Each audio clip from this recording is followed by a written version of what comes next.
सुनील भाऊ थांबा, देतो, थांबा बस थांबा. सुनील भाऊ निवेदन करू द्या. निवेदन. अध्यक्ष महोदय, मलबार कंबाला हिल मधील बाबुलनाथ मंदिर ट्रस्ट यांनी बाबुलनाथ मंदिर ट्रस्ट मधील 583.23 चौरस मीटर जागा हे बाबुलनाथ मंदिर ट्रस्टची लीज नूतनीकरणचा प्रस्ताव हा सरकारकडे होता. काल मंत्रिमंडळाच्या बैठकीमध्ये या प्रस्तावाला मान्यता देण्यात आली आहे आणि आता बाबुलनाथ मंदिर ट्रस्टला 583.23 चौरस मीटर ही जागा 30 वर्षाच्या लीजवर आपण या ठिकाणी 1 रुपया भाडेपट्ट्यावर देण्याचा निर्णय आपण या ठिकाणी सरकारने केला आहे. सुनील प्रभू साहेब, दुसरा अध्यक्ष महोदय, आपण महायुतीच्या विधानसभेच्या निवडणुकीच्या वेळी महायुतीने एक संकल्पनामा दिला होता आणि राज्यामध्ये शेतकऱ्याची पांधन रस्ते योजना करण्याचा एक आपण त्यावेळी संकल्प केला होता. आपलं सरकार आल्यावर माननीय मुख्यमंत्री देवेंद्र फडणवीसजींनी माझ्या अध्यक्षतेखाली आणि माननीय ग्रामविकास मंत्री, रोजगार हमी मंत्री यांच्या प्रमुखता आमची सर्वांची समिती केली. मागच्या अधिवेशनात माननीय मुख्यमंत्र्यांनी जबाबदारी मला दिली. आम्ही या समितीच्या जवळपास 7 बैठका घेतल्या आणि या राज्यामध्ये आता माननीय मुख्यमंत्री यांच्या सूचनेनुसार काल मंत्रिमंडळासमोर मुख्यमंत्री बळीराजा शेत पांधन रस्ते योजना या योजनेला आता मान्यता देण्यात आली आहे आणि या योजनेच्या माध्यमातून 3-4 हायलाईट मी या ठिकाणी महत्त्वाच्या बाबी सांगणार आहे. बाकीचं याचा तो शासन निर्णय वगैरे सर्व विधानसभा सदस्यांना मिळत. अध्यक्ष महोदय, या ठिकाणी शेतातील वाढते यंत्रणीकरण लक्षात घेऊन पूर्णपणे यंत्रसामुग्रीच्या सहाय्याने मुख्यमंत्री बळीराजा शेतपांधन रस्ते योजना ही महसूल विभाग राबवणार आहे. रोजगार हमी योजनेच्या विभागामार्फत राबविण्यात येणारी मातोश्री ग्राम समृद्धी पांधन योजना ही तशीच चालू राहणार आहे. राज्यातील शेतकऱ्यांना शेतातील पीक पेरणी, आंतरमशागत, कापणी तसेच शेतमाल बाजारपेठेत पोहोचवण्यासाठी 12माही मजबूत रस्ते उपलब्ध करणे हे मुख्यमंत्री बळीराजा शेत पांधन रस्त्याचे उद्दिष्ट आहे. या योजनेअंतर्गत गाव नकाशावर दर्शवलेल्या रस्त्यावरील अतिक्रमणे त्वरित हटवण्यात येणार आहे. रस्त्याच्या मजबूतीकरणासाठी लागणाऱ्या गाळ, माती, मुरुम, दगड याकरता कोणतेही स्वामित्व धन आम्ही घेणार नाही, रॉयल्टी माफ केलेली आहे. शेतपांधन रस्त्यासाठी लागणारी तातडीची मोजणी आणि पोलीस बंदोबस्त हा माफ करण्यात आलेला आहे. पोलीस बंदोबस्त मोफत आणि मोजणी सुद्धा मोफत या ठिकाणी करण्यात येणार आहे.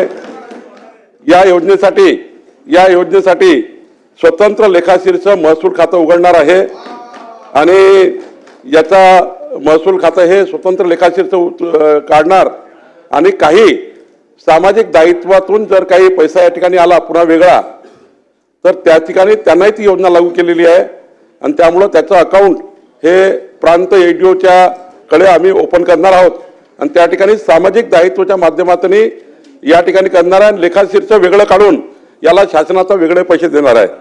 अध्यक्ष महोदय, या योजनेचा प्रभावी अंमलबजावणीसाठी राज्य स्तरावर पालक महसूल मंत्री म्हणून माझ्या अध्यक्षतेखाली एक समिती आहे. एक आपण जिल्ह्याच्या स्तरावर पालकमंत्र्यांची समिती केलेली आहे आणि माननीय विधानसभा सदस्यांच्या विधानसभा मतदारसंघाकरता विधानसभेच्या सदस्याच्या अध्यक्षतेखाली आणि त्यांचे सचिव हे प्रांत असणार आहे, सचिव प्रांत असणार आहेत आणि त्यामुळे ही समिती आता जाहीर केलेली आहे.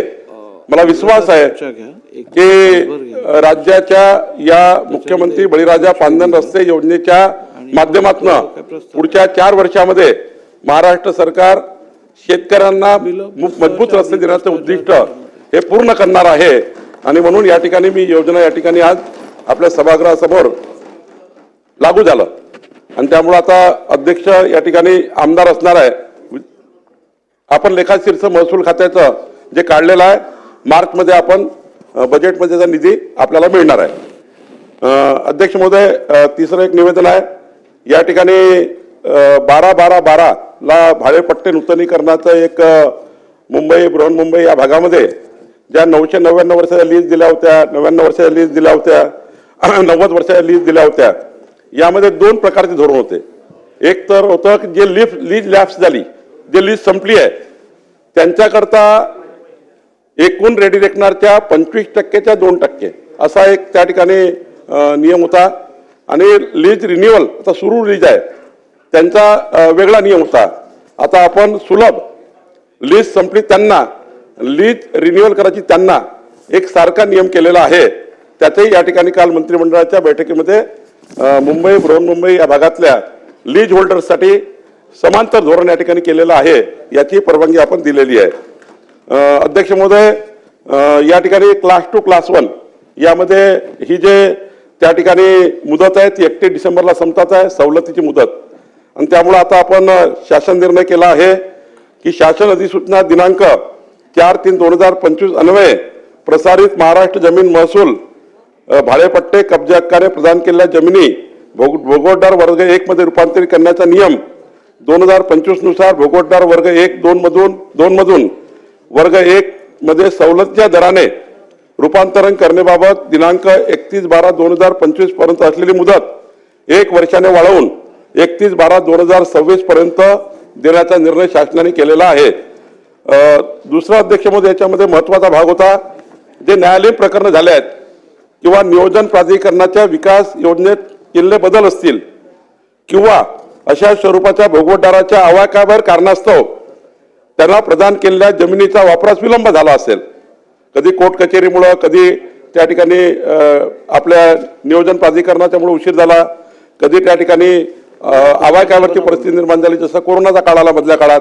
अशा याच्यामध्ये या नियम 3 मध्ये उपनियम 1 मध्ये 3(1)(अ) मध्ये जमिनीच्या वीज प्रयोजनासाठी 5 वर्षापर्यंतच्या वापराबद्दलची जी अट आहे ती शासनाला जर खात्री पटली की ही अट ही या ठिकाणी शिथिल करणे गरजेचं आहे तर शासन ती अट शिथिल करू शकेल. म्हणजे अवाकावर परिस्थिती निर्माण झाली तर 5 वर्षाची अट हे शिथिल करू शकेल असाही या ठिकाणी निर्णय घेण्यात आलेला आहे. आणि त्यामुळं आणि दुसरं अध्यक्ष महोदय, या ठिकाणी अनेक दशकापासून शासकीय जमिनीवर जे गृहनिर्माण सहकारी संस्था आहे, अध्यक्ष महोदय आपणही या ठिकाणी सूचना दिली होती, गृहनिर्माण सहकारी संस्था ज्या आहेत या संस्थांना ज्या इमारती मोडकळीस आल्या त्या खाजगी स्वयं पुनर्विकासाशिवाय मार्ग नाही आहे.